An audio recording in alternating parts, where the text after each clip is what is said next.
It's the lead play in our offense.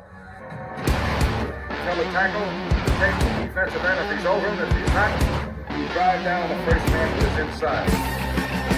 Pull back and tell him to take the first man outside the offensive tackle. No one shows.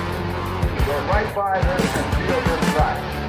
If the YN has the linebacker taken out, he cuts inside. If the YN has the linebacker in, he comes all the way around. If you look at this play, what we're trying to get is a seal here and a seal here, and try to run this play in the alley.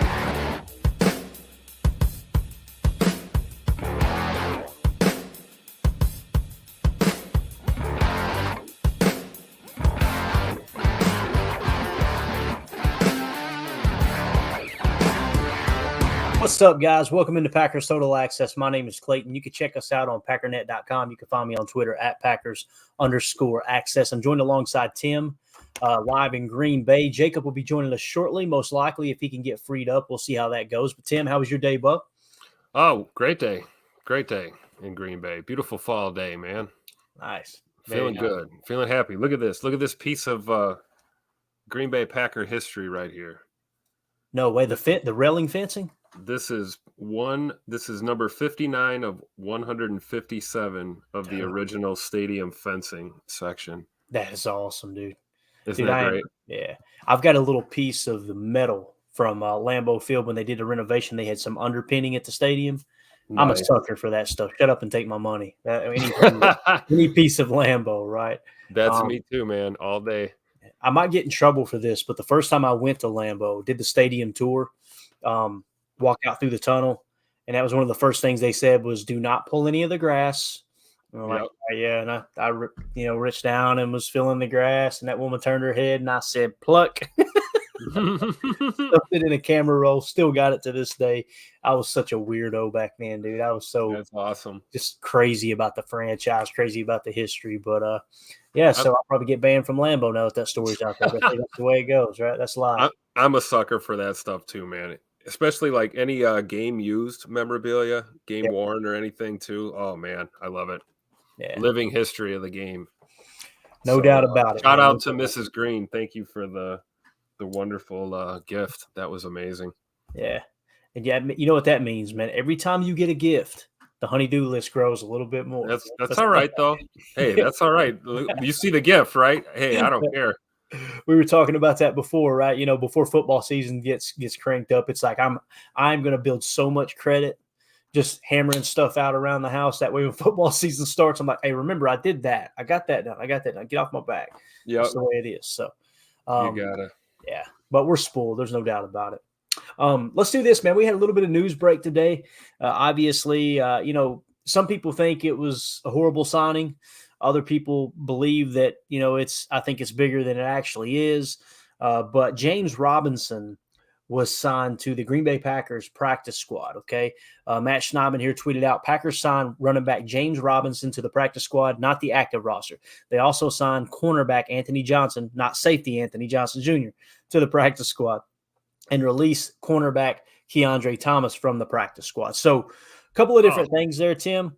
We'll get to James Robinson in a minute. Let's talk about the latter first. Don't know much about Anthony Johnson, the corner that was signed. I do know with them releasing Keandre Thomas and then obviously signing Anthony Johnson as corner, it kind of makes me think Jair's probably a little bit closer to being fully healthy, just because if he wasn't, you would want a corner. You don't expect Anthony Johnson to jump right in and contribute at the cornerback position. Keandre Thomas had a pretty good grab of the defense. He's been here for a few years now. So I don't see – I think a little bit reading between the lines there, Tim, cutting loose Keandre Thomas, who had that extra experience and someone you could possibly elevate off the practice squad, kind of gives me a little bit of reassurance that maybe Jair Alexander's fully healthy now. What do you think about that? I would agree, and that might give us a little insight into Eric Stokes' timeline as well. To talk about, I didn't even think about that. That's a great point. Yeah, the amount of corners we want to have, and obviously we've got another Anthony Johnson, so that won't confuse anybody. Another guy in the secondary. My guy's always been Anthony Johnson Jr. I'd like to see him see the field, but it looks like I'm not going to speculate, but I've heard murmurings that Darnell Savage is probably likely going to be good to go, perhaps for Denver. So Yeah. I don't know if we're going to shake up that safety room just yet. And I'm all for it, man. I think anybody that's healthy needs to be out there at this point. Yeah, I would love to see the combination of Rudy Ford and Jonathan Owens just based off of what I've seen, but I don't think they're going to pull the plug on Savage as long as he's healthy, and let's hope he rebounds, right? Some people were saying put Savage in the slot. Got several YouTube comments about that, and I responded to. Savage did play in the slot last year. I felt like he played in the slot better than he played safety. However, I don't know if I would say that Savage plays nickel better than Keyshawn Nixon. And, I mean, that's not saying much, not trying to be mean here, but although there was some key statistics that dropped about pass breakups and something else where Keyshawn was kind of looking decent there. And you know how stats are, Tim. You can find a stat to argue any point, right? And I think all that information is important, but you got to be careful with what you put more weight in than others, I guess you could say. But we got Zane Strong in the house. Said PTA means I'm almost finished with work. My favorite time of the day. Appreciate you swinging through, buddy. We got United Bates in the house here. Bates. We got Carly in the house. She just says, yo. And then we got Jeff Schultz. As long as signing a running back ends talks about Jonathan Taylor. Amen. Now, obviously, Jonathan Taylor got that contract extension, so that's off the table. Thank goodness. I did not like that either, Jeff. I hated the idea of bringing in Jonathan Taylor at anywhere from 12 to 17 million per, especially someone who, in my opinion, at this point, he's overrated. Now, if he returns to his old form, yeah, I could see there being an argument for it. But again, for someone who's not as involved in the passing game, I just don't see him getting that top end money for sure. So let's do this. Let's talk a little bit about the Robinson signing. Okay, here is his PFF grades. Okay, and it's going to be kind of hard to read here. I'll read them off to you. But obviously, he hasn't played a single snap in the 2023 season. He's been a free agent the entire time, which we know the running back market's kind of down this year. So he came into the league in 2020 as a rookie. PFF grade, offensive grade, 72.9. He had 261 total snaps. All right. What did he do good? Run. He had a good fumble grade, and his run blocking obviously doesn't even matter, so we didn't worry about that. In 2021, his overall offensive grade fell to a 67.4. Didn't fall very far, but still it fell, right? His run grade fell. His fumble grade then went to 35.4, so he had trouble protecting the football. In 2022, he played for Jacksonville and the New York Jets. He only had 110 snaps, and his grade fell all the way to 59.7, run grade of 59.7, fumble grade of 68.6. So in my opinion, this isn't like this huge signing. I think he showed a little bit. He kind of showed his ceiling there his rookie year in Jacksonville. So, if anything, Tim, I think what it really comes down to with Robinson is how quick can he pick up the offense. That's going to determine whether or not he ever makes it to the active roster, right? Now, obviously, they had him come in for a workout. They liked what they saw. They waited a couple weeks. Then they decided to bring him in on the practice squad. Part of me wants to go, okay, did Aaron Jones have a setback? Or is there another cut coming, right?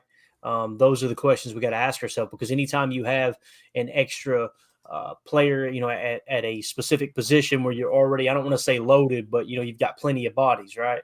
That kind of makes you think, okay, is there something going on there? I heard some people suggesting maybe A.J. Dillon gets traded or cut. I don't see that happening personally.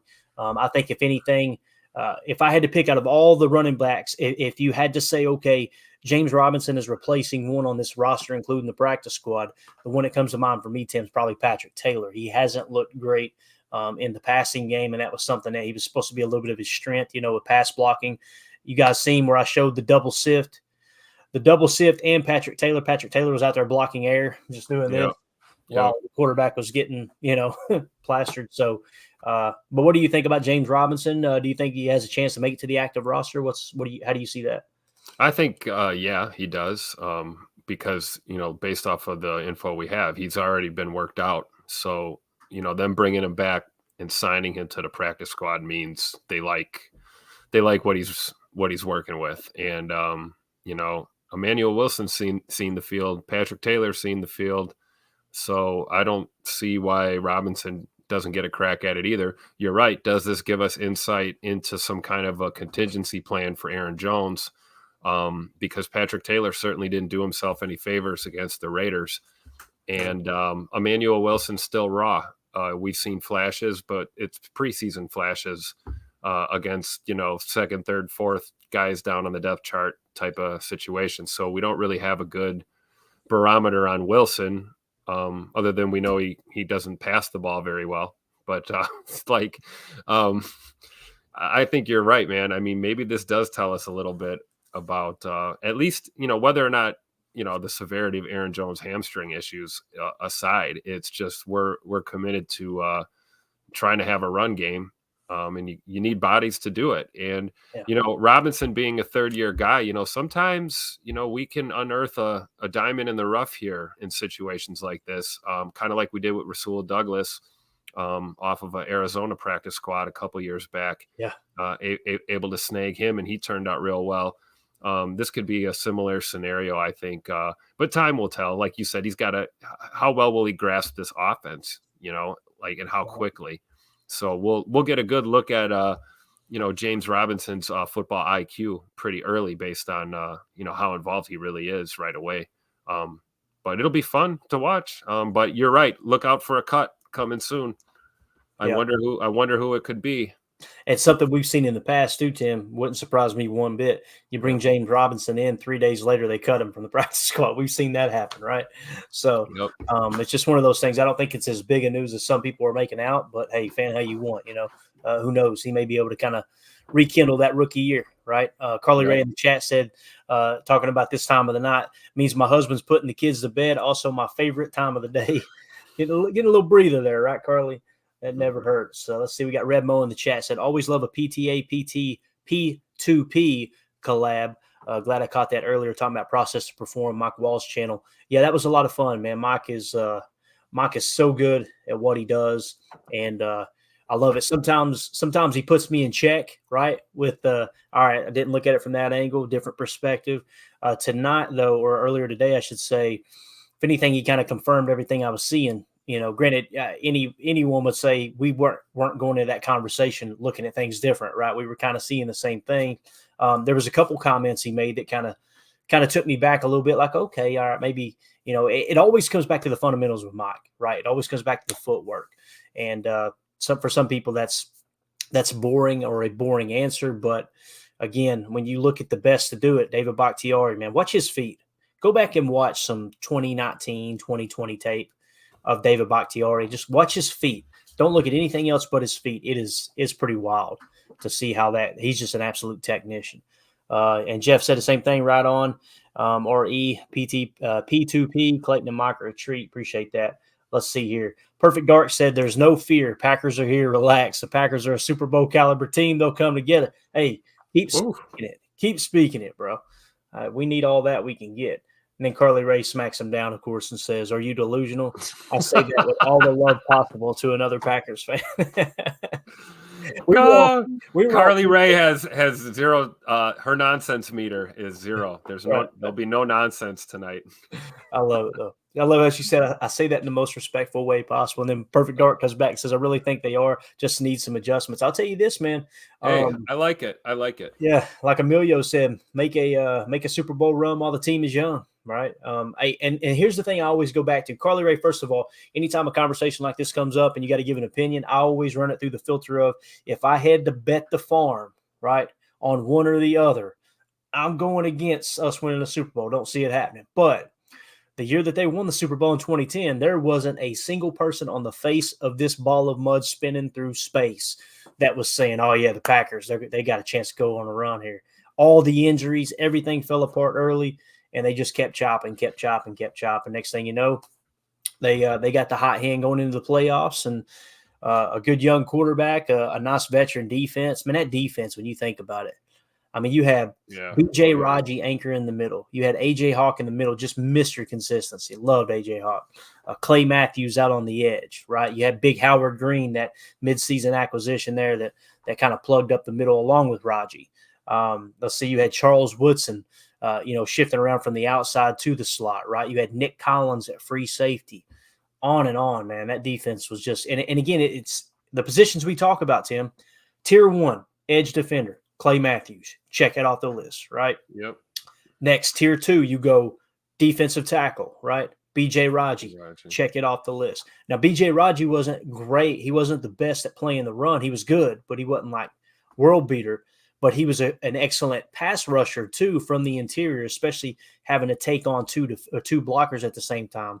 But Howard Green was the run defender that B.J. Raji wasn't. B.J. Raji could bring some of that pass rush out of the 1 and the 3 tech that Howard Green couldn't. So it was a good combination. Right in the middle, same tier 2 of importance.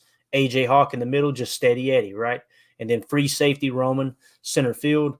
You got Nick Collins. I'm telling you, man, it is the key. Those are the key positions of putting together a good team. You can look at any team across the league and look at a defense that's good, and I guarantee you that's what you'll find. Like Dallas right now, right?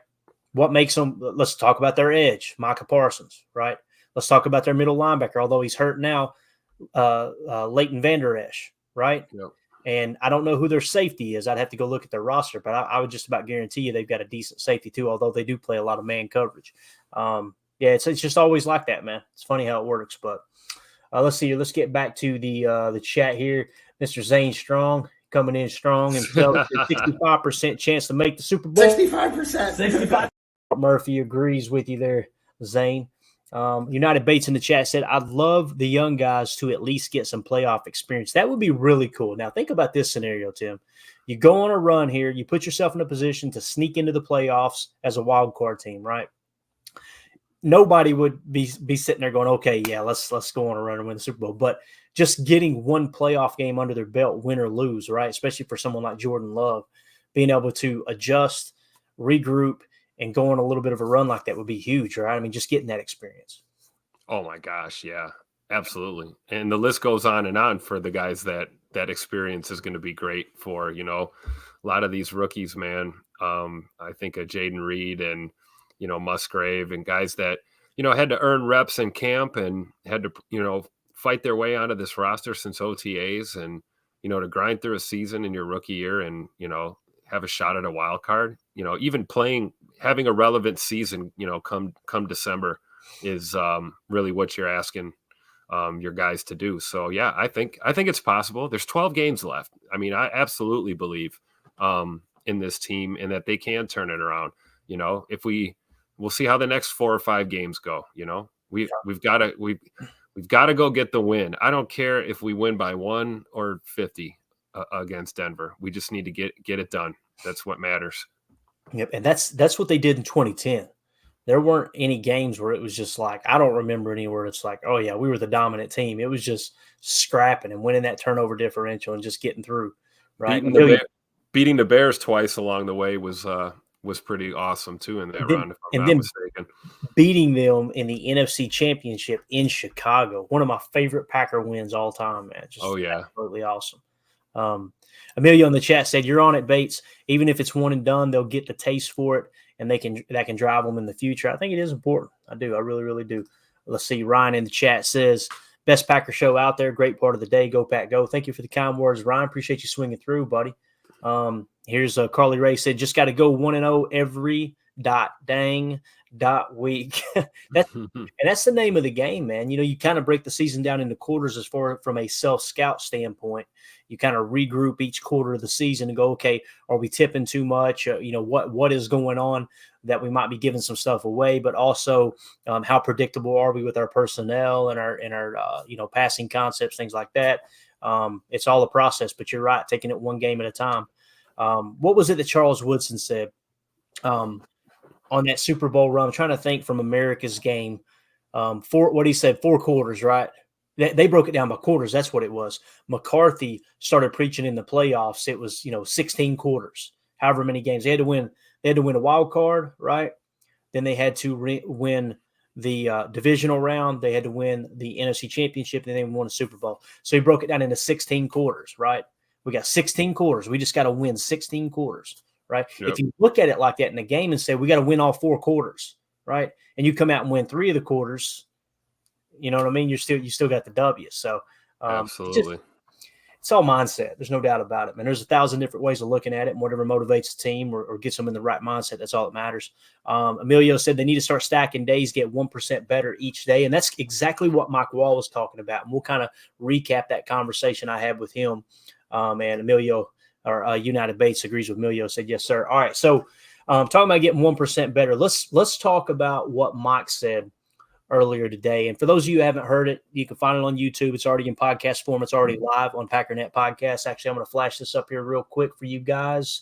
If you're watching this on YouTube and you listen to podcasts on the go, scan the QR code in the upper right of the screen. That'll send you to Packernet Podcast, where you'll find a whole belly of different podcasts that are all geared around the Packers. You've got, if you're into college football and you want to know about the upcoming draft, you got Jake Shavinks. It's Always Draft Season podcast. You got Packernet Derailed. You've got the flagship podcast for Packernet Podcast called Packernet Podcast, along with Packernet After Dark, where we've got kind of a voicemail set up where Ryan will field people's calls and respond to their voicemails. Really, really cool setup there. So make sure you go check that out.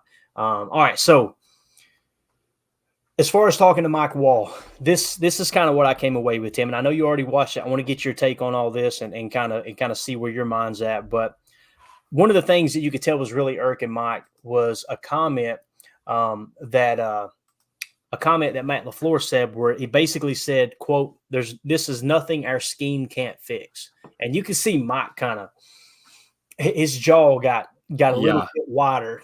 You know what I mean? I saw a vein. There was a little vein in the forehead. Yeah. Because what he does at Process to Perform is you're talking about teaching people the fundamentals, but you're also teaching work ethic. You're teaching all of these things, discipline,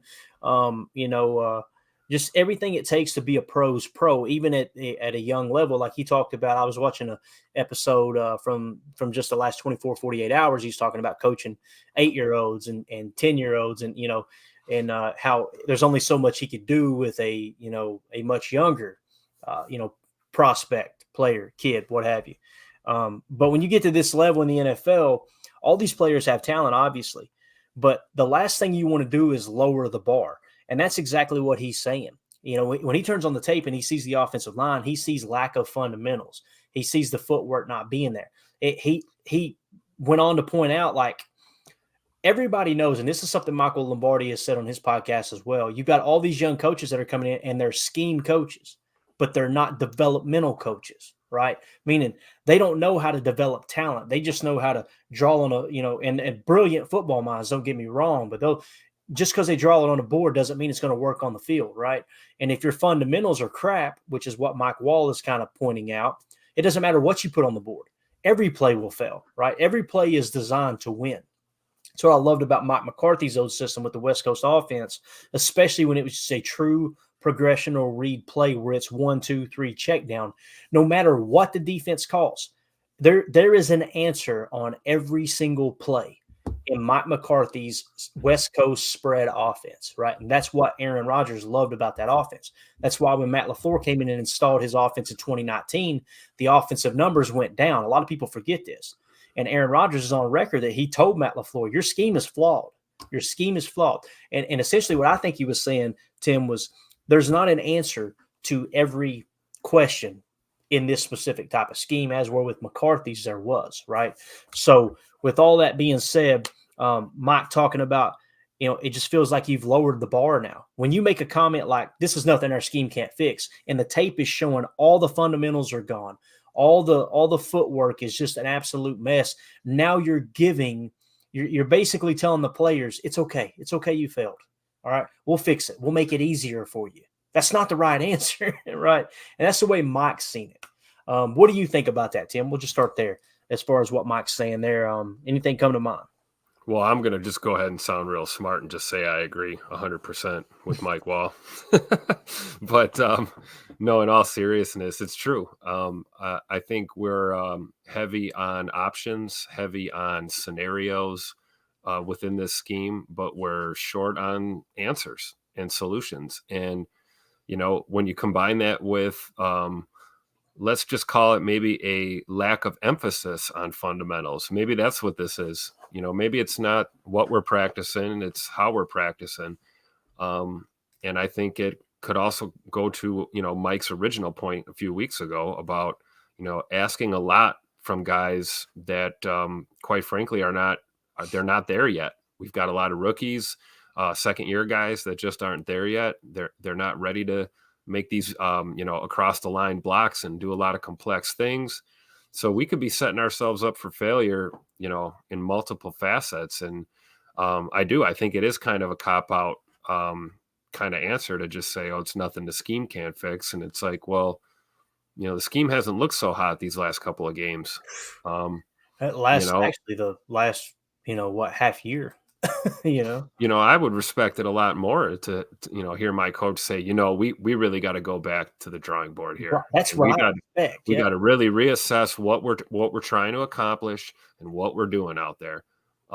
Because if we're running this offense with the attitude of taking what the defense is giving us, I mean, of course you need that. You got to pepper that into your approach always, be cognizant of what is going on the other side of the line. However, you got to impose your will on that defense.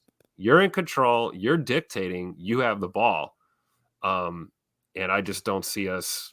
I don't feel that, I feel like we're lacking that command, on offense. And that's not just Jordan Love. That's not just, this guy, that guy, Josh Myers, whatever you want to say. It's a collective thing in this locker room, I think, right now. And I don't know. I'd like to hear Coach LaFleur just kind of own it and say, yeah, let's go back and reassess. Yeah, for sure. And that's kind of what I expected to hear too. But he's full steam ahead. It seems like. I mean, to me, the game plan got even more complex against the Vegas Raiders.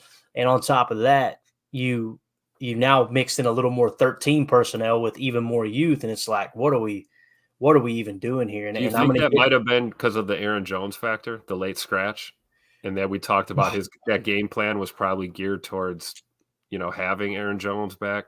It could have been, but again, doubling down on the lack of experience at those positions, right? Yeah. Is what just took me off. When I seen the 13 personnel and then the double sift out of the 13 personnel, I literally just went, I thought I understood football. I don't think I understand football, but let's go to the phones here. We got Carly Ray on the line. Carly, how you doing tonight? Uh-oh. She said, I'm already sick of you guys. I ain't listening to it. Carly, can you hear us? I see her unmuting. For whatever reason, we don't have sound, though. Oh, that's weird. We'll keep you pulled up, Carly. You can try to figure it out. Yeah, she's going to hop back on. Let's go to Emilio. We got Emilio in Tennessee. Emilio, how you doing, man? I'm good, fellas. I missed you. It's been Heck yeah. Did you get a chance to check out Mike Wall and in the conversation we had earlier today? A little bit. I was driving back into town. So I was hit or miss on it, commenting here and there, but I mean, it's the energy that Mike Wall brings is something that we need, which I thought Rich Bisaccia was going to do a little bit more of, but it doesn't seem like anyone's really cracking a whip. If like in practice sort of thing, it's practice how you play. It's, we only get 2 hours a day. And like he was saying about the CBA rule and all that, where he was saying, that's kind of a cop out. Yeah. I love it. And it kind of is, honestly, like if that's your job, it's like, you know what, man, like flat tire today. I'm not going to work. Like, it's like, come on, dude, you're not going to plug that and go to work. Like, let's go. No, that's a great point, man. It is. One of the things that he talked about was them not having a sense of direction, right? A sense of direction and purpose. It's like they're just kind of scattershotting, right? We talked about how in week 1, they showed so many different looks, right? You guys remember that? We talked about all the different formations. Yep. They just threw a multitude of things out there. Now, it wasn't an issue because obviously we come out with the win, right? Nobody's talking about it. But then you get to fast forward to the Vegas game and you're throwing out this 13 personnel. You're mixing in some pistol and all these different looks, and it doesn't work out. Now we're going, hold up. Now, it actually started before Vegas, but yeah. So him talking about not having a sense of direction and purpose, because I asked him, how would you fix it? And he said, that's where I would start, right? You've got to instill confidence in your quarterback, right? You've got to do things and put your quarterback in a position to where they can be successful. And that all starts with things that they're capable of doing and doing at a high level, very consistent. But what do you think, Emilio? What would you do? You play football, and I know just like me in any sports, probably a lower level. We're not sitting here acting like we're former NFL players, guys, okay? Right. But Emilio, what's the first thing that comes to mind for you when you think, okay, here's what needs to change about this offense? Well, adding to what you were just kind of saying there, I mean, if going back to even the play callers, if it's something Jordan did in college and did well in college, why can we not give him a little hand with something that he's actually comfortable with, that he can actually do? Honestly, what I think the offense would need is go a little bit back to 19, 18, where we had a little bit more spread. And like Mike was saying, I would love to see 4 wide. Maybe not a tight end, maybe say, hey, let's put 4 wide receivers out there and see what happens with 1 back in the backfield.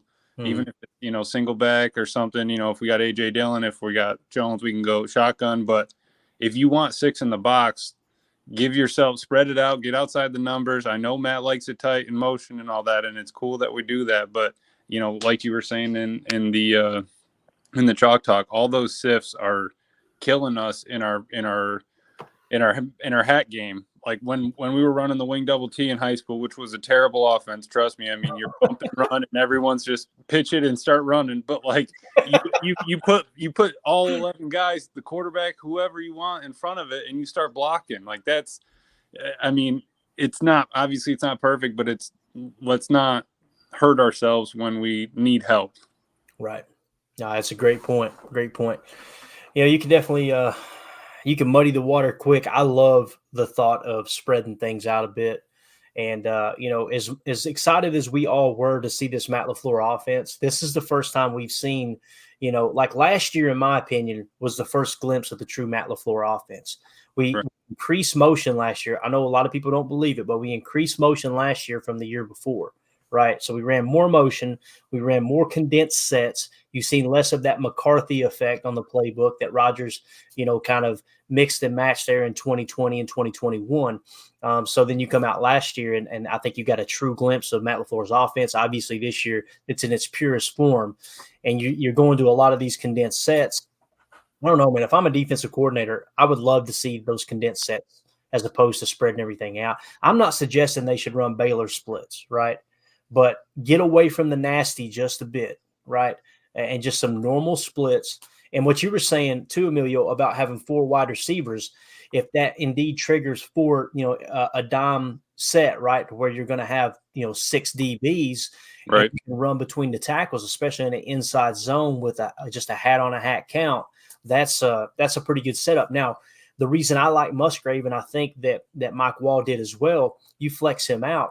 I mean, he is a big wide receiver essentially, right? So now what happens, they've got a backer on him. If he begins to create separation on that backer, they've got to now make the decision, okay, this isn't working. Let's put a DB on Musgrave. When they do that, you go muddle huddle, and now you come back to some of the condensed sets, and now you've got an extra DB in there with the tight end blocking that corner. There's no doubt in my mind Musgrave can block a corner or a safety, right? The problem is obviously the Wills and the Sams. Yeah. When the time. Getting to that point is the problem. We can't get a matchup that we like. If they're in nickel the whole time and we're just going to stay in 11, I mean, you're not getting anything different than what you normally would. And I mean, like when the Jets were going 3 tight this past week, and they went 3 tight ends just to get a different look, and it was something that actually helped him. Like he was able to, 1-2 reads, get rid of it. But it's little things like that. If it's something that could help Jordan, maybe Matt LaFleur just puts a whole little box on his play sheet, and it's just safety calls for Jordan Love if we're in trouble. Like, let's just go, 21 dive. All right, let's do a quick slant and a curl route, and that's it. Let's just try to get a first down. Definitely. Let's go to the phones here to Carly Ray. Carly, can you hear us now? I can. I could always hear you. Can you hear me? Yes, we got you. And maybe you can probably hear my cat in the background. Hang on, I'm going to feed him. There you go. I was going to shut up. You're good. Yeah, he's a loudmouth. I always have to put the Sheps up, right? And it's funny because, much like you were talking about, you got your husband putting the kids to bed, right? I go downstairs and Mandy looks like Beetlejuice. Her hair's stuck straight up dealing with those dogs. It's hilarious. I'm telling you, ready to pull her hair out, but that's the way it goes, though. Look, Zane Strong. Let's go ahead and hit it right now. I can't pass this one up. Read that for me, Tim. Why don't we let Brett read that one? There you go. Zane Strong says, You think God never farted? you will always get that interaction from me. I'm sorry. That's my favorite soundbite. But Carly, what's on your mind tonight? After listening to Mike Wall, I don't know how much of it you heard. What kind of sticks out to you about that conversation? Oh man, I was so fired up after listening to it. I just wanted to I think I put in the comments, I want to just take that, burn it to a DVD, and at the Christmas party, have someone like slip it to him in his seat or something, or sneak into his office and have it play on repeat and be like, dude, what the heck's going on? Like, I feel like, yeah, so much of what he said and what you guys have said, like, you know me, I'm just brand new to this. I don't know the X's and O's, but I listen to people. I listen to what they say. I've been like hearing the press conferences, and it's just like, I feel like, I guess I talked a few weeks ago about how like a good dancer can make their partner look good no matter the level. And I feel like Matt is trying to make himself look too good almost. Like he's calling plays to show how smart he is and what he can do rather than calling the plays to actually make the guys out there, build that confidence, which is, a lot of what you guys have been saying too. Yeah, that's the tough part because like I think we would all agree that Matt LaFleur wants to win the game, right? It's just when you're the play caller and listen, let's be honest, Coach LaFleur is an emotional guy. You've seen it at the very first press conference, right, Tim? Remember he got and I appreciated it. I appreciated the fact that it meant so much to him that he was being hired as the head coach of the Green Bay Packers. But then you see when they hit adversity, how many times have you heard people say, man, he looks like he's about to cry. Like it's just like it's too much for him, right? And if it is too much for him, that's not a knock against Coach LaFleur. There's some great head coaches that had to step away so many times. Bill Parcells Parcells is one of the toughest coaches you'll ever meet, right? He had to step away several times because his health deteriorated, dealing with the stress, the pressure of being coach. Bruce Arians, there were several times he had to step away, right? Because it was just too much for him. That's another of Football Life. If you check out his, he kind of tells that story. Wade Phillips was that way too, wasn't he? Didn't he take a break? Yeah. Yep. So that's not uncommon. But to me, it's like when you're the play caller and you're that emotionally involved, man, that's tough because like we had talked about and the whole openers, did you see Mike Wall's reaction to me mentioning the openers? He was like, we got two veins. I love his reaction. He looked at me and went, is that true? And I went, LaFleur didn't tell me, and I was trying not to mention Jason Wilde because I don't want to, just throw that stuff out there. Obviously, I've got the soundbite where he said it, but at the same time, you don't want to get people's mentions fired up, on Twitter. And when I mentioned who it was, he said, okay, yeah, I trust Jason Wilde because, he's covered the team for a very long time, since 95 or 96. The players obviously respect him. I know Mike Wall thinks a lot of Mark Tauscher, and Mark Tauscher and Wilde have a show together now. But yeah, when I said that, he was just like, I don't know. That's he was taken back. Now he did mention, like conceptually, and essentially what he was saying is you've got it for down and distance, just like a normal play chart, right? Play sheet. And that's what Bill Walsh talked about in the book, The Score Takes Care of Itself, was you've got these openers. Now, it doesn't mean you're going to call them in sequence, but you've got openers going, okay, well, 6 plays in. Let's say they turn the ball over and you get the ball at their 40-yard line. You're not going to start with your opener that you had set up for the 20 on your 20, right? You're on their side of the ball. You may jump up 6 or 7 yards. Go, okay, we're within striking distance of the end zone. So let's jump up 5 or 6 plays, maybe 6 or 7 plays, and start right there. And then you'll come back to those openers. But the goal, like Mike said, which was so cool because on this shot right here, that we showed yesterday, never mind, I already deleted it, of Bill Walsh's key, points to those openers was giving multiple looks to see how the defense is going to react to them so you know how to counter them. But anyway, yeah, I thought it was a really good conversation. We had a lot of fun with it. But what else? Oh, go ahead, Amelia. I'm sorry. No, I was just going to add to that, Clayton, my fault. So just even if you had those scripted 15, 20 plays, they're on the flight. Hey, Aaron Jones isn't playing. Okay, Patrick Taylor, in the book, all right, what are we going to be doing the first 10, 15 plays? At least have a little bit of head on you so that we know what's going on. Instead, all right, it's cool. He felt it and ran A.J. Dillon. I love that. but maybe just help everybody else be on the same page. You know, we're a team here. We're all not trying to succeed individually.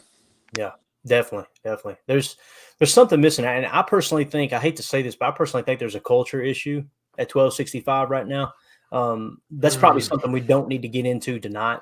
But just some of the stuff that's happened, some of the social media posts that's happened from players here lately, I'm just going, I don't know, man. That don't sit right with me. Just after you lose a game and then tweeting out or, you know, putting an IG post out there of, you know, I'm all in and showing pictures of you scoring a touchdown. It's like, bro, you know you lost, right? So you're basically, I'm all in. That's the way I took it, right?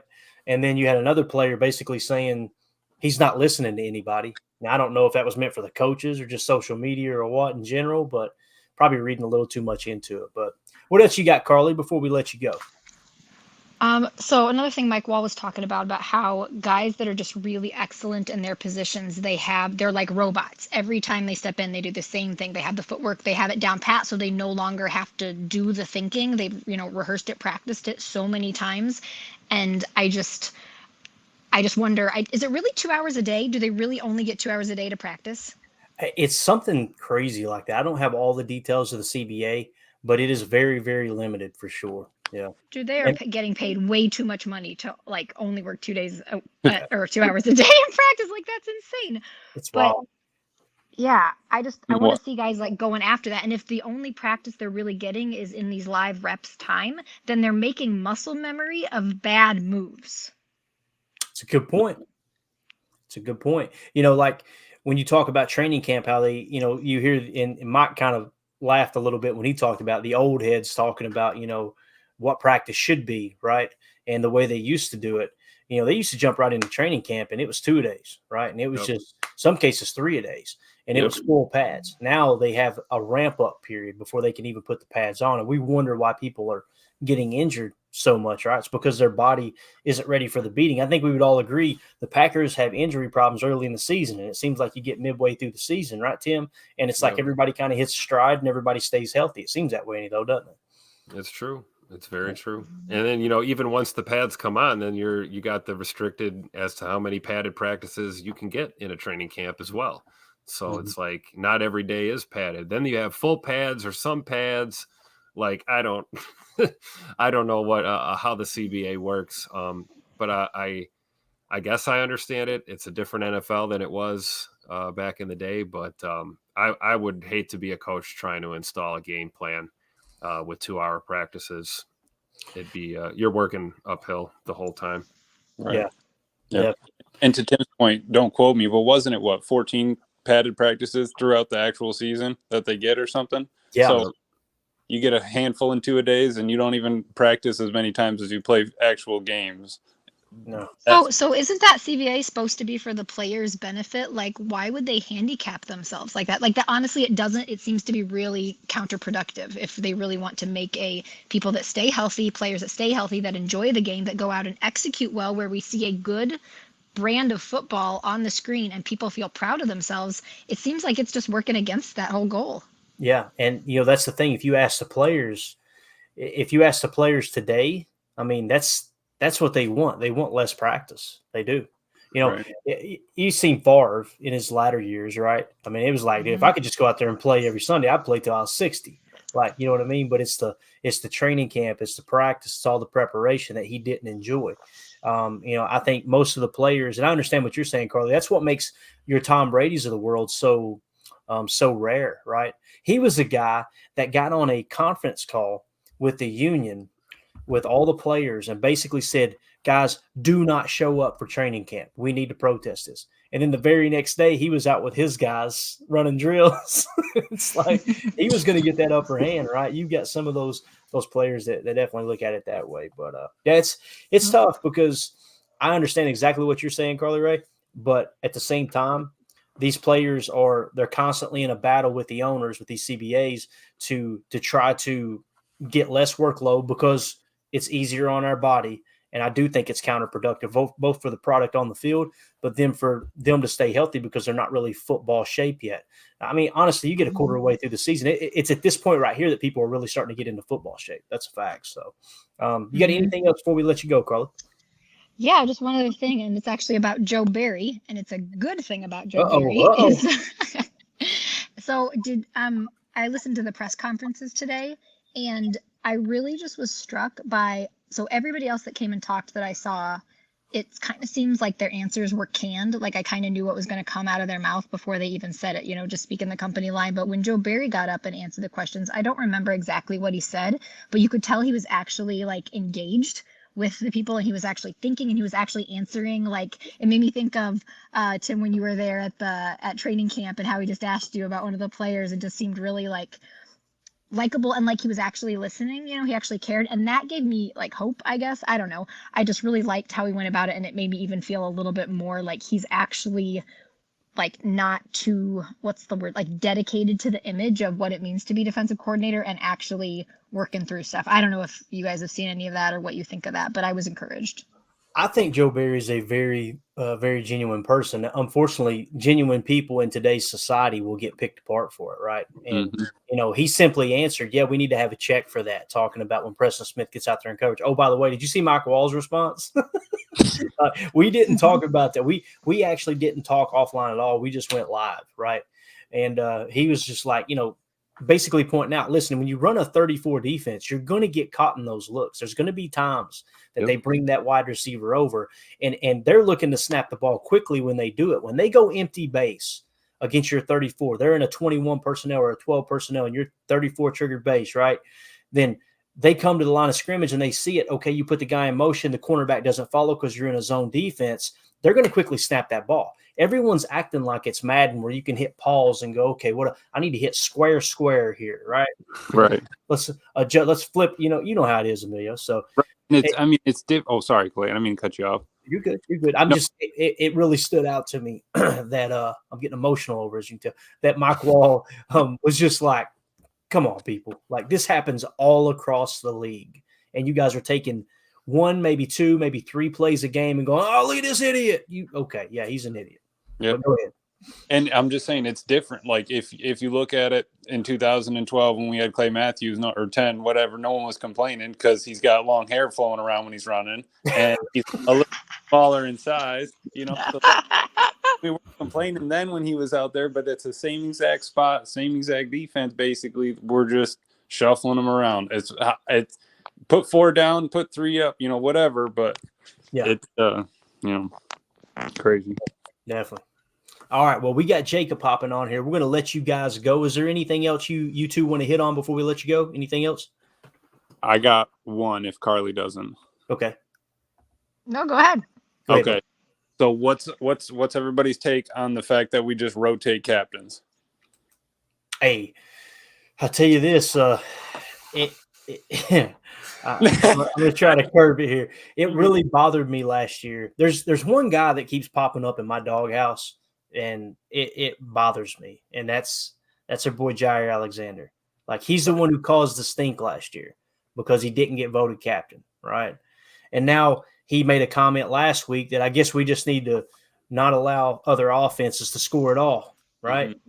And then, of course, this week, or actually today, he said maybe he needs to play offense. It's like, why don't you shut up, dude, and get good at what you're supposed to be good at? Like, I'm sorry, man, you're underperforming, right? And people will come running out of the freaking woodwork to defend him. Like, oh, he's a good cover corner. He shouldn't be having to play the run. You heard Mike. He talked about that specific play that I broke down on Chalk Talk.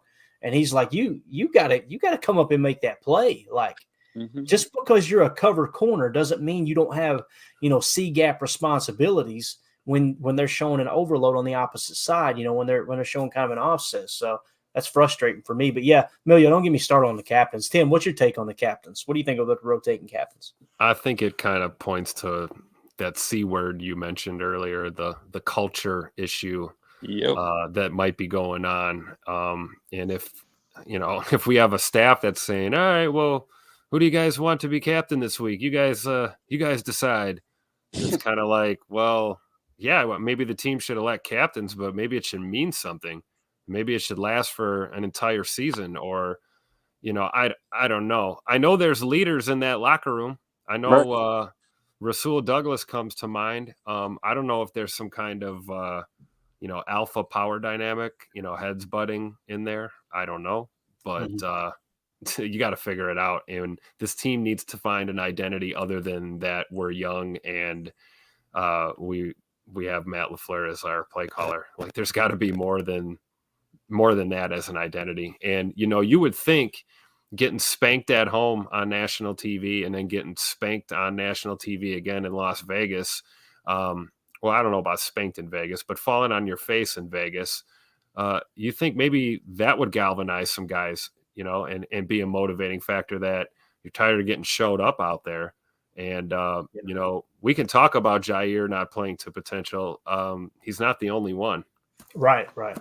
So, there could be a possible culture issue. Hopefully nothing that scheme won't fix, though. Right, guys? No, just kidding. Sure. Well, Tim, can I mention something real quick about that? Yeah. So one of my fears is that with the guys being so young, yes, that's going to affect how they play on the field. We all know that, but it's also going to affect how they interact with the coaches there, the trainers, the people that are around them that are supposed to be making them into the best players they can be. And I think they are too young to know when to push back and when to say, hey, this is what I need right now. This is how I'm going to get better. Like it's almost like I just worry that we're going to maybe fail them or, that the coaches are going to fail them because they just don't have the experience to say, hey, this is what the team needs. And there's all these dynamics that are just kind of washing around them. And they're just trying to keep their heads above water in these games because of it. Yeah. That's a great point. That's a great point. Yep, And TL Milner here in the chat says, wow, Carly, excellent commentary. They should consider bringing you on full time. See, Carly, we're going to let you and Emilio go now because you're going to put me out of a job. That's the way this works.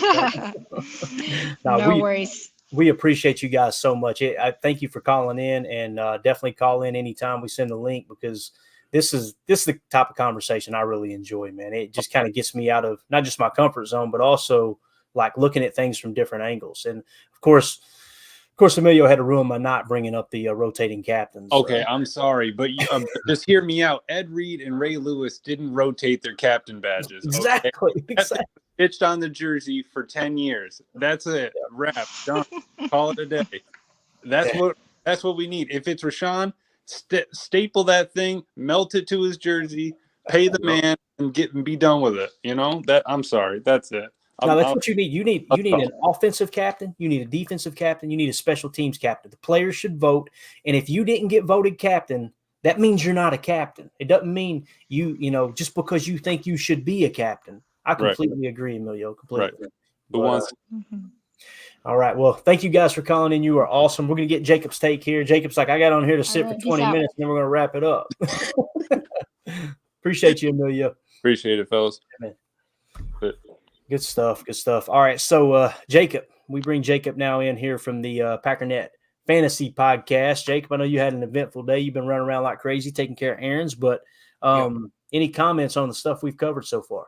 I'm going to be honest. I don't quite know what you've covered so far. I was busy right up until I logged on here. It sounds like you're talking about rotating captains. Man, if that doesn't sound like the biggest participation trophy, you know what? Exactly. I don't even want to talk about that. That is, no. All right. Welcome back, Jacob. Welcome back. I love it. Right away. I don't want to do that. That sounds really ridiculous. Here's another great point here. United Bates says that's when having someone like Mercedes Lewis in the locker room is so valuable. And it's so true. Like it still drives me crazy we didn't bring him back. You have Big Dog patrolling the locker room. Yeah. Come on. And that's the thing too. Like the way that Ja went about complaining about it too, he did it in the media, right? He kind of, rather than go to his teammates and talk about it, and be like, hey man, you know what? It was just these little snide comments are getting old, man. There's no you don't air out your dirty laundry in the media.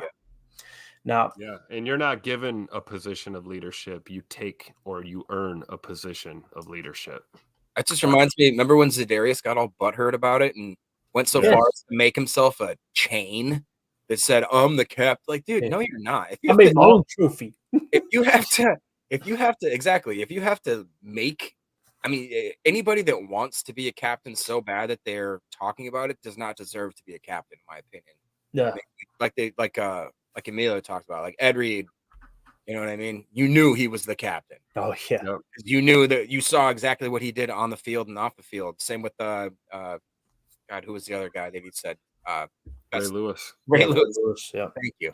And yeah, off the field, Ray Lewis, maybe not, whatever, but on the field, Maybe not so much, but Ray hey, I will say this about Ray Lewis. When all that happened, I wasn't quite a Packer fan yet. You know, I was still real heavy into college football and started to watch pro football a little bit closer. But when that happened, I remember thinking he's a phony, he's a fraud, because he started talking about, you know, his newfound faith and this and that. I'm like, he's just an emergency Christian. That's just a get out of jail free card. He's just trying to play that. That man has lived it for I mean, that is one thing I can say about Ray. Like, ever since that happened, he was a changed individual. And anyone who's ever played with him, name one person who didn't enjoy playing with him. Name one coach who didn't enjoy coaching him, right? Name one person outside of football that they have a negative thing to say about Ray post that event as he entered the draft, right? That is crazy. That everybody kind of knows that he basically took care of a guy. And, you know, it's like wild, you said, dude, I mean, honestly, imagine having something like that happen in your life. And, you know, there's a lot of you can read a lot of stories and conspiracies about it and blah, blah, blah. But imagine coming through that kind of situation, however it happened, and not being a complete psychopath and actually turning it around. Yeah, whatever his involvement really was, I'm sure the only people that'll know that are either going to be him or they're already passed on. But like you said, the way that he's handled it and went forward with his life, it's kind of like you see, obviously not the same situations, but people like, you looked at Tony Mandrich, how inspiring it is, because sometimes I think it does. You got to hit that rock, just horrible rock bottom. And some people are able to climb out of it. And unfortunately, most people aren't, I don't think. Yeah. Carly in the chat says, let's get all the shareholders to unite and petition for non-rotating captains. We need a Photoshop of Carly Ray's face on Braveheart, right, leading the revolt. We're going to go to 1265 and let them know we're tired of these participation trophies, all right? Tired of it. United Base says, great job, Carly and Amelia. I completely agree, United Base. Awesome stuff. So, all right, let's do this. I want to show this real quick, what Mike was talking about, okay? First of all, just to wrap up the notes that I have from talking to him, you want to build confidence in your quarterback and what we're running, right? And he talked about how Jordan has shown he's got the accuracy, he's got the arm strength to hammer the out routes, right? Check it off the list. The digs are another thing that he really loves to hammer the digs, especially off of that wrap concept where you've got a 2x2 set, and on the wrap side, you've got the inside receiver, the number 2. And when I say number 1, number 2, starting from the sideline out, this is how the defense communicates what their responsibilities are. Let's say you've got a 2x2 set, right? You've got obviously 5 offensive linemen, you got your quarterback, you got your halfback, right? And then you've got 2 receivers on this side, 2 receivers on this side, okay? The ones on the outside, those are considered the number 1 receivers. In the next one in are number 2. So if you've got a 3x set from the sideline moving towards the ball, it's the number 1, the number 2, the number 3. You'll hear them talking schematics, and especially in match coverage, going, okay, I've got the 3 beyond 7. It becomes man coverage, right? I'm covering the 2. That's what they're referring to. But if you go to the 2 set, the wrap concept, number 1 wide receiver, number 2 wide receiver, right? The number 1 the number 2 wide receiver, the slot, right, will run a sit, and the number 1 will run a dig over top of it, okay? And Jordan's really good at that because it's easy side adjustment, easy progression, ball snap. You're probably just reading half the field. You're looking at the sit to the dig. Everything you need information-wise is right there in the same spot. What were you going to say, Jacob?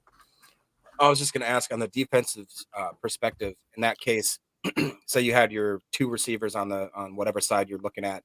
Is the tight end considered 3? And if the halfback is strong side, is that considered 4? I have never heard anybody refer to the halfback as a number, but if there is a tight end, they'll easy communication, that's a number 3. That's the 3rd target. Yeah. My guess is they'll just refer to the halfback as the T or the H, whatever you want to say. You know, you can say halfback, right? You could say tailback, whatever. I always refer to them as T. It's 1 syllable. I've heard that communicated within the West Coast offense as well. So anytime I've got a running back that I'm describing in the play design, I'm always going to refer to him as the T. And then if you've got a second running back, which if it's not your primary running back, and it's more of a blocking back, I refer to him as the H. Okay. When it comes to tight ends, your number 1 tight end is a Y. Typically they're attached. then I like to refer to the second tight end as a U. Okay. Now, in this case, Luke Musgrave's your Y, right? And Tucker Kraft would be your U, or Josiah DeGuara would be your U. Now, you can go ahead and stamp DeGuara with H because he is the one who plays fullback the majority of the time, right? I'm totally cool with referring to him as an H, but it still needs to go, in my opinion, into account of tight end. If you want to call it 21 personnel, but the way they use DeGuara and move them around, I kind of differ. Now, there's some people that say, no, the tight end that's more of a receiving threat is your F tight end. And that's true in some cases. But the problem with that in LaFleur's offense, and the reason you go YU, is because in LaFleur's offense, they've got a receiving position that they refer to as flyer, and he calls that the F. And that's where things get really confusing. I dove into that real deep this year. I still didn't get a 100% conclusive answer, but to the best of my knowledge, when he says F, he's talking about the F receiver, the flyer receiver. And the reason it gets convoluted is because you identify your X first. Your X receiver is opposite tight end on the line of scrimmage, hands down. All right, there's your X. So the receiver opposite the X is your Z, okay? And the Z typically plays off on the tight end side. Now, the slot receiver will play in between. He can be slot left, in between the X and the tackle, or he can be in between the tight end and the Z, playing slot that way on a 3-by set. All of that gets way too – it took me too long to explain that, and most of it doesn't even matter. But you will get people who try to dunk on you with the terminology, and it's pointless, right? The easiest way to describe it is you're 1, you're 2, you're 3 when you're calling out from the defensive perspective. Go ahead, Jake. Am I crazy that I've seen some terminology that the third receiver, the slot receiver, is categorized as a Y receiver? Or is that typically the Y is always designated to a tight end? Or I shouldn't say always. I know that these are very subjective or whatever. Right. Y is always your tight end. Y is the traditional tight end that's typically attached. You'll hear Y flex. You guys can see this, right? Yep. Mhm. So this is your Y right here, right? This is a 12 personnel. This is just 12 balance ace set. Okay. Ace single back. You got your one running back. This would be ace 12, one running back, 2 tight ends. You see the Y, you see the U, right? The X would be opposite the Y, in my opinion. Now, you could say this could be the X too. He's on the line of scrimmage, right? Both receivers are on the line of scrimmage, and they're both opposite a tight end. That's where I would go predominantly to. The Y should be Luke Musgrave because he's your number 1 tight end. That's how I would call this out. Now, to answer your question, when you say could a receiver be Y, this is Y flex. He's still the tight end. He's still Y, okay? But he's flexed out now in a receiving position, but you still refer to him as the Y. In no way would you call out either of these guys as the Y because they're not tight ends. Y is predominantly, it's been like that traditionally throughout the course of the history of football. You actually hear on the opener, you hear Lombardi talk about it. The Y end, you go around the edge. If the backer breaks in, then you cut all the way around. Like he's referring to the Y end. That's what they were referred to on the blackboard back then. And it used to be split ends, and now some of that terminology has shifted. It was flanker and split end, right? And you had wide receiver, and then you have flanker. All right, flanker typically was the Z, and X would have been your wide split. But all of that, none of that really matters that much. I wanted to draw this up real quick, okay? We talked about the outs and the digs that he talked about. He also talked about prioritizing halfback and wide receiver screens, right? And then he said, guys, you seen me light up. I think I even screamed preach and embarrassed myself. But when he said 11, I said, what would you do, Mike? You're the OC. What are you changing about this offense? He said, let's get good at one thing, one personnel, right? And he said, 11, he said, spread it out. I said, 11. He said, yes. All right, so here's what we're talking about with 11. In this set here, this is 12 personnel. You got 2 tight ends, right? So with 11 personnel, we're going to turn this U, right? And we're going to turn him into a slot receiver, okay? So now you've got a slot, right? So now you're in 11 personnel. You notice they're in a 4-3 defense, right? I just did a 4-3 base. You got a Mike, a Will, and a Sam, right? Now, in some cases, people eliminate the Mike altogether, and they just go Will, Sam. We'll do that in this case. So we need to turn this guy into a cornerback, right? So we're going to flash him as a corner. All right, so now the corner is out here on the slot, right? So now you got your Sam backer, which is your strong side backer, right? And you've got your Will, which would be your weak side backer. Now, some would say, no, eliminate the Will and or eliminate the Sam, call this guy the Will and call this the Mike. Let's don't get caught up too much into that. Different coaching staffs approach that in different ways. All right, so this is what Mike's talking about.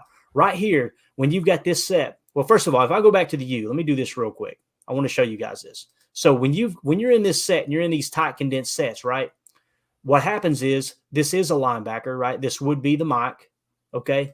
So your Mike is going to be in here. Your Will would be over the U, right? Look how you got 7 guys in the box, right? Now here's where it gets even more convoluted. You know the nasty splits we're talking about? Let's bring these guys in. Now you've got a corner that's somewhat in the run fit. And you get a team with aggressive corners, right? Now look how convoluted all this gets. Now what this allows to happen is this safety to creep up, right? Look at how many people you got in the box now. 1, 2, 3, 4, 5, 6, 7, 8, borderline 9, 10 with the corners with these nasty splits. By nasty splits, that's a split that McVay made really, really popular when he took over the Rams, where you're inside the numbers. And this isn't a good scale of how close the numbers actually are to the boundary. This is just an easy setup. But that means inside the numbers, that's called a nasty split. If they were out here on the boundary, real close to the line, that's referred to a Baylor split. And closer to the numbers is just a normal split. All right. So when you do this, you see how convoluted it gets. This is what Mike's talking about. All right. Let's bring these guys out here. The Z, the X, right? So these corners have got to get out here on the boundary, right? So you're spreading things out a bit. All right. Let's take this and turn him into a wide receiver, a slot receiver, right? Bang, he's out here. Now they've got a substitute. You can't be having Preston Smith out here on a wide receiver, right? We all agree, right? So you're going to bring him out, right? So now you got a corner. Not only did you get weaker on their personnel by replacing a linebacker with a corner when you're talking about from the run game, but now he's even split out here wide with these wide splits, okay? Now we flex the Y out. Guess what happens? The Sam or the Will is out here, right? So now look at the box now. And here's the other thing too. When you got a 2-by set, probably going to see more of this. It may not be a traditional 2-high, but you may have something like this, right? This guy playing over the top technique, which I doubt it with a Sam. You're probably going to have the safety deep, right? Helping the Sam, and the Sam will kind of play things on the hook zone side, right? So with that being said, let me show you exactly what Mike's talking about here. Let me get that off of there. Look like John Madden over here, don't I? Drawing up odd sets. All right, so you got the Sam out here, and this is Luke Musgrave. That's where the decision's got to be made, what I was telling you about, Tim. Now you're spread out here, right? You got to decide, can that Sam or Will or Mike cover Luke Musgrave? The answer is probably no. So there's a chance that switches to a corner. Let's play it in a Sam situation here. Look at the box now. You've got a 5-man box down here in the middle, right? Which is basically a hat on a hat. I mean, this is really, really simple, guys. Bang, right? Bang, bang. You could probably even double that D tackle to the Mike. And now you're a hat on a hat, and look how this opens up. Anywhere mid-zone, right? That's what Mike was talking about when he was talking. That was another thing he said was prioritize mid-zone, both strong and weak, right? Get back to that, the fundamentals. Work your mid-zone RPO. What does that mean? Think about these guys right here as I get some of this off the screen here. Think about an RPO look, because what's going to happen when you start to run the ball, these guys are going to creep a little bit, and they're probably going to go to some kind of zone defense, right? They're going to start moving around a bit, and this guy's going to look to help with the run fit. Maybe the right end now shades, let's say he shades over to a 4-eye look, right, and allow the Sam to get in here and kind of play this run fit a little bit. As you do that, now you fire the RPO. With the RPO, it's real simple. It's going to be a zone mid-run to the right. Everybody on this side thinks it's a run. They're going to treat it like it's a run, right? And then you're going to have some RPO peak action on this backside, right? So essentially the ball is snap, run pass option. Jordan has the opportunity to fire that. So when he comes out of the huddle, what he's looking at immediately, or when the ball is snapped, he's, with his drop back, he's looking here is where he's looking at that Sam. If that Sam fires on the run, then you're going to fire that lookie, what we call a lookie there with the slant. That's an RPO look. Another look, too, it's going to be hard to clear all this off. I probably won't do it all. But you got a bubble action here, too. Imagine a bubble screen, and out here, you've got a lead blocker, right? So now what it means is this safety has got to come up and play that, right? You start showing those RPO looks and watch this Sam start to work back out here, and now you got your hat count back. That's what Mike's talking about. I don't know if that makes sense or not, guys. But essentially, that's what he's saying with when you spread things out. You can't do that from the condensed sets, right? Now, did the condensed sets work? Absolutely, they worked. And we milked them for all they were worth, right? But now what you're having is imagine the other day, you guys seen the play, I'm sure, that I broke down, where Dontavian Wicks' responsibility was to crack down on a 285-pound defensive end. That was his responsibility. And they're wondering why that Christian Watson sweep got completely cut off out of the pony package, right? Just crazy. And another thing I'd like to see is more jet motion from under center as opposed to shotgun. So does any of that make sense? Yeah, it did actually. All right. Especially with the X's and O's helps too, to actually see that. It does. You know, I love it. And there's a number of different ways they can counter that, right? But every time they counterpunch with something else will open up on the field. But when you're in condensed sets, I mean, imagine all of that traffic that Jordan Love had to kind of filter through when he ran the blind play action and hammered the dig. He had snapped the ball, completely turned his back, fake the handoff. As he's turning back around, you're seeing the sift come across, right? And now you're trying to locate the mock. He locates the mock, right? And then as he locates the mock, and even in a shotgun set, you got to fake the handoff. You come up, all this stuff's moving, right? And then you come up and you're reading the mock. You're reading this. You could tell he moved on from the mock, from the opposite end camera angle where you could see his eyes. He went off of the mock really, really quick, went to the other backer, and never went back to the mock. And if he had gone back to the mock, he would have seen, oh, crap, this thing's busted, right? Yeah. But anyway, that's kind of how I see it. I feel like that is what Mike was talking about. And Emilio here in the chat said, spread it and run it. I'm telling you, man, you do an ace spread like that with a 5-man box and watch those offensive linemen start licking their lips, dude. I'm telling you, because you run duo out of that, holy cow. Double, right in the middle of the field and put people on their keister. That's what offensive linemen are wanting right out of the gate, not 6 straight pass plays. Because essentially what you're doing on pass plays, you ask any offensive lineman on a pass set, I mean, they're holding on for dear life. You're getting punched on a pass play as an offensive lineman. On a running play, it's like, all right, let's fire off the ball. We get to hit them back now. Yeah, I don't know, man. I'm surprised that the offensive line hasn't complained with the play calling, to be honest with you. That's one thing I can say about Coach Butkus. That offensive line, they're keeping their mouth shut, and they're just trying to fight, trying to dig, right? But, yeah. What else you got, Jacob? You got anything on your mind, buddy? Honestly, no. I mean, I don't know. This has just been a weird bye week where it seems like the drama and the blame. It feels like that episode of The Office where the murder, where Andy and Pam and Michael are all holding each other all at a triple gunpoint. Yeah, and they're all trying. I'm not going down for this. I'm not going down. They're all trying to. I feel like that's Goody, LaFleur, and Joe Barry right now, and everybody's trying to kind of figure out who's to blame. All right, who's the one that's gonna flinch first? Yeah. And it's been weird because the fan base too. It's like we've talked about how we all thought that we knew this was gonna happen when we made these different releasings and signings and trades and blah blah blah. We knew that we had the youngest team going into the in the NFL total period. And now we're all sitting here he should be fired, he should be cut, he should be. It's like, dude, right. I really do think that right now we all need to take a step back, take a deep breath, look at ourselves in the mirror, and just be like, hey, stop it. Yeah. And say, date Mike, nice to meet you. And like we've talked about, we could be 4-1, 5-1, we could be 1-5, 1-4. There's really to be where we are, and the fact that I think we know what we need to fix. It's not like that everything is a dumpster fire. Right. Well, we've got to Love's got to be more accurate, more consistent, and the defense has to be more consistent. You know what I mean? That's pretty much, and we got to just get healthy. It's not like a mystery as to why we're, having up and down performances. I will say though, where did I write this down yesterday? We got to figure something out now. We've been outscored 54-3 in the first half, the last 3 games. Are you complaining about the opening ideas? I'm just saying. The fact that there are no opening ideas. Yeah, I was gonna say. I can script that well. Let's break out the old Madden play creator over here, boys. We can do this. It's we're making it sound way easier than it is, but these are the things that Mike was talking about for sure.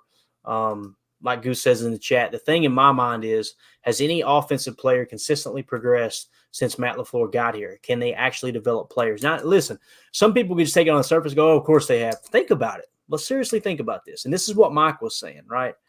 If you're not spending time developing players, right, what player has progressed? Let's start. Since Matt LaFleur got here in 2019, what player on this offense has progressed? Think about it seriously. Who's gotten better on this offense? It's tough. You know, we got a lot of young players. I think we would all agree, right? But let's start last year and work our way back. From last year, who have we seen progress from last year? Has Christian Watson progressed? I don't think he has. Zach Tom would be the. Zach Tom has. That's Zach great. Tom is the only one you could say. Runyon went back. Myers went back. Elton Jenkins went back. Obviously, Bach went back. You could even look at guys like, I would say that Dobbs definitely went back too. And I don't want it to be the case, but the truth hurts, man.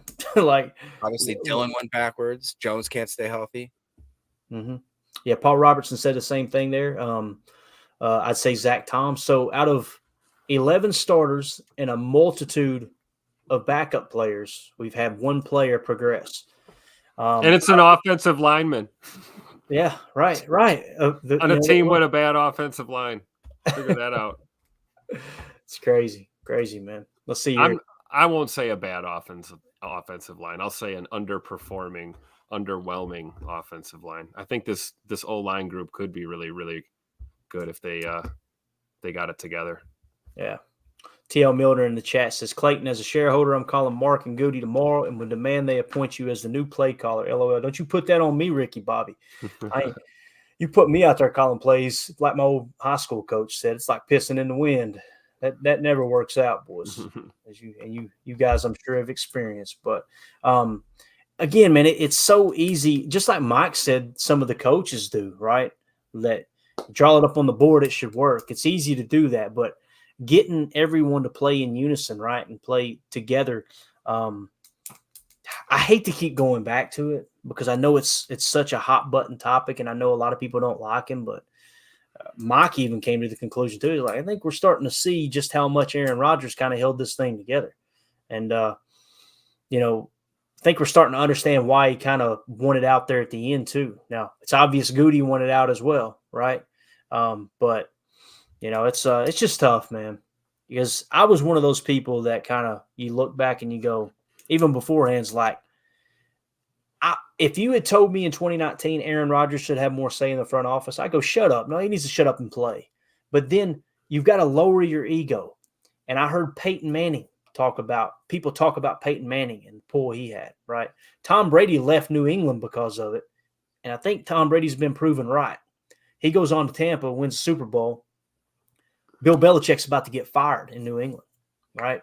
And it's all because he was taking less money and not necessarily a pay cut, but the structure of his contract so they could free up cap room to bring other people in. They were still staying 10 and 15 million under the cap, and it ticked Brady off like, hey, I should have a little more say in this.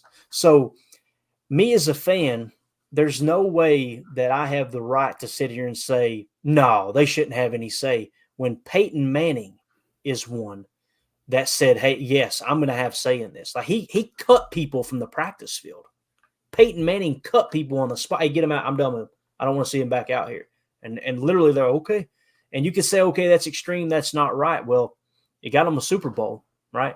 And then what did they say? Peyton's washed up. He goes to Denver and wins another one, right? And, oh, by the way, broke some kind of passing record. Was it touchdown passes or something? Like, so I had to step back. Me as a Packer fan, Clayton as a Packer fan, had to step back and go, okay, I think I was wrong with that. Maybe Rodgers should have had some say. And immediately people say, no, he got his players he wanted. Guys, they signed Randall Cobb. That's who they got. He wanted OBJ, right? And immediately people said, no, OBJ wanted to play in LA. And this is a hard thing. It's a hard pill to swallow. But you find out later, they offered OBJ a minimum contract. Like, he wanted Jordy Nelson back. They offered Jordy a minimum contract. And immediately people point to, well, it was the right decision. Jordy didn't do anything in Oakland, right? You can look at it that way, but are you telling me that Jordy would have performed at the same exact level with the chemistry you have with Aaron here? Like, there's a lot of stuff that I think everybody is at fault. I really do. I believe that. But I tend to side with Aaron because we're having to take our medicine now. I think it's safe to say he was right, you know. And it doesn't mean we're going to stop being Packer fans. It doesn't mean everything's got to be doom and gloom, but you learn from your mistakes and you do the best you can with what you got moving forward, right? I mean, that's what it comes down to. So let's see here real quick in the chat. Let's see what Paul said. On Pat McAfee today, Rogers was talking about alpha. I heard this. Paul. I know exactly where you're going with it. He was talking about alpha coaches that should fight in a ring on the show. LaFleur was never mentioned. They basically, Pat brought it up about Robert Saleh. You know, Robert Saleh is a dog, man. I'm sorry, he is. He talked about him being an alpha coach and how that's important. And you could just tell he was taking a little bit of a shot at Coach LaFleur. Right. That stuff's important. For you to have control over the locker room, Jacob, you've got to have somebody that's going to get their attention. You know they mean freaking business, you know? I mean, I think we're lacking that right here. I really do, man. It sucks. But, yeah, when he was talking about that, though, that was very, very interesting. And did you see what Saleh said to God, who is it? The coach in Denver we're getting ready to face, Sean Payton, when he shook his hand. Did y'all hear about that? No. Yeah, he told him stay humble. Yeah, he shook his hand and said, "Stay humble." Because remember, he was talking trash about his boy Nathaniel Hackett.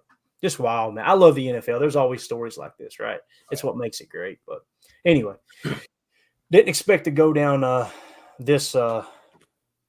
Didn't plan to go down this route here, but here we are. Let's see. Carly Ray said, "I think Matt LaFleur needs to give them the freedom to suck and master the fundamentals. Great scheme and great play calling cannot compensate for lack of fundamentals." That's something that I'm not going to sit here and pretend like I understand, Carly, but that's the beautiful thing about lowering ego and being able to reach out to people like Mike. They understand it, and he sees the fundamentals like, God, this thing's a mess, right? So you almost got to start over at square one. I think we got a lot of pieces to work with. Yeah. And keep in mind, we could be 4-1, Tim. Like, seriously. Yeah. That's what's wild. But that's right. And we could still go on a winning streak. You know, lots of football left. But, you know, fundamentals, it's crazy. We're talking about fundamentals at the highest level of football, you know, and I think maybe that's a double-edged sword. I think young players can get to this stage of their career. They can get to the league and start to slack off in certain areas, maybe not take drills as seriously as they used to because they feel like, hey, I'm here. I'm happy to be here. Now I get to go out on Sunday and do my thing. And I'm forgetting about the little extra nuances to the game that, you know, if you don't use them, you lose them. So, right. You know, I don't know. Like you said, it's not one thing, but this is certainly something that is a considering factor when we look at some of the struggles this team has had, but it's not too late to turn it around. I fully believe it. Yeah, definitely. Goose in the chat said it's okay to criticize something you love and support. Nothing wrong with being real. Yeah. I don't want it to turn into doom and gloom for sure, but if you see it, you got to say it. And when a former NFL player played 11 years in the league mentions it, we better be talking about it, right? Goose also says, so who do we want to be coaching in May for us next year? Man, I love stirring the pot. Oh, man. Goose. Let's get that off the screen. Clayton. I vote for Clayton. No, God, no, God. Telling you. Hey, think about that. Think about the pressure that goes into it, Jacob, preparing for a game. You know what I always think about? I think about the kickers. Everybody's like, we need a kicker. This guy's garbage. Could you imagine lining up with the game on the line and you trying to kick game-winning field goal? You know how Jacob, you know how nervous you are sitting on your couch, bro. I'm the same way. Like, hey, look, they just iced the rookie kicker in San Francisco, and he blew it. Yeah, Moody. And how about that? To the best of my knowledge, Anders Carlson is outperforming Jake Moody. Yep. That's pretty wild. Hey, Rich Bisaccia and Goody. Nice job. Good job. Great job. Great job. Make him a captain. Rotate. Oh, man. All right, let's get out of here. Jacob, parting thoughts, dude. I appreciate you jumping on here. I know you had a busy day. Yeah, no, it's funny when you talked about, dude, the nerves. No joke, man. Not that anybody gives a crap, but when I was in high school, I was a long snapper. And Hey. the first time I ever went to long snap, I was a sophomore that happened to make varsity. I snapped that ball 30 yards past the punter over his head, almost made a field goal, and our field goal over the back. I mean, it was bad. I was so jacked up. I was so nervous. I was like, I never got to snap a ball again. It's funny because when I played, let me take you back to my glory days here. When I played high school ball, I actually started a couple games for the varsity high school team when I was in 8th grade. And Coach put me out there. Coach Morris put me out there in the middle of the Great Southern Shootout. Was a tournament down here in Morristown, Tennessee. We drove across the mountain, spent a couple of days over there playing ball. And he put me in the game and hit a double and got to second. And then I can't remember what happened. You know, somebody got out into the inning. I come in and they were all laughing in the dugout. And I'm like, what are y'all laughing about? And they said, you should have heard what Morris said about you. I can't repeat it on here, but he just made a joke about how nervous I must have been. And it involved a nail and Vaseline. I'll just say that. He said, I'll just say it. He said, I bet you couldn't drive a nail up his rear end with a jar of Vaseline. And he was right. I was on second base going, the hell am I doing out here with these guys? But yeah, I have a lot of respect for, you know, like I said, those coaches, man, they don't get much sleep either. So it's not, I'm not sitting there trying to say it's an easy job. Those dudes, they're definitely putting in more time than the players. That's a fact. Now, obviously they're not putting, I don't know if putting their life on the lines, you know, going too extreme, but, you know, putting their body on the line week in and week out, you know, that's a whole different ball game there too, man. Thinking about punt returning, we got so mad at Amari Rogers, but could you imagine staring into the sky while 10 guys are bearing down on you? Yeah, I'd rather sit here on the couch and complain about it. So you're saying Clayton was clinched so tight, if you were to stick a lump of coal up his butt in 2 weeks, you'd get a diamond. Exactly. Tim, what do you got, dude? Parting thoughts. Nothing. I just want to give a shout out to my wife and thank her for the goodies and the gifts that I got. Looked you up. Today. That Bart Starr statue, bro. Oh, man, did you see that? Dude, show Jacob the fence. He didn't see it real quick before we wrap up. I didn't see it. Look at piece of Lambo. Oh, that's awesome. That's awesome. Wait, COA, we're good. It's legit. Wow. Yeah, it's got to go up right behind you then, right? I think so. Yeah, we'll probably that'd be perfect back there. Yeah. Yeah, man. There you go. Look at that. Keep it moving. So thank you, Mrs. Green. Appreciate the gifts. Nice. I'm gonna get me a custom McFarlane figure of Goose to put back here on the wall. I gotta get it made. What would Goose, a statue of Goose, what would he be doing, Jacob?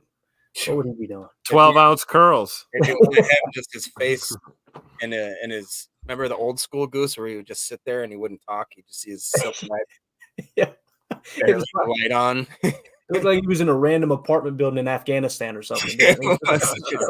Every now and again, you'd see the image and it'd go away, just laughing. Yep. Yeah. All right, let's get out of here, guys. We have just talking nonsense now for the last 10 minutes. So appreciate everybody hanging out in the chat with us. You guys are absolutely awesome. Y'all showed up big time. Carly Ray, Emilio, thank y'all for calling in. That was a great conversation there too. Goose here says silence speaks 1,000 words. You're making my head hurt, Goose. I can't keep up with you, man. So we're out of here. Thank y'all again. Go check out that interview with Mike Wallman. There's some real good stuff in there. Just ignore me talking and listen to everything that man has to say. It is phenomenal. Great information. For those of you listening on the pod, thank you for making us a part of your day. As always, let's go out and be the change we want to see in the world, and go Pack Go. The power sweep actually is the lead play in our offense. Tell the tackle, take the defensive end if he's over him. If he's not, you drive down the first man who is inside.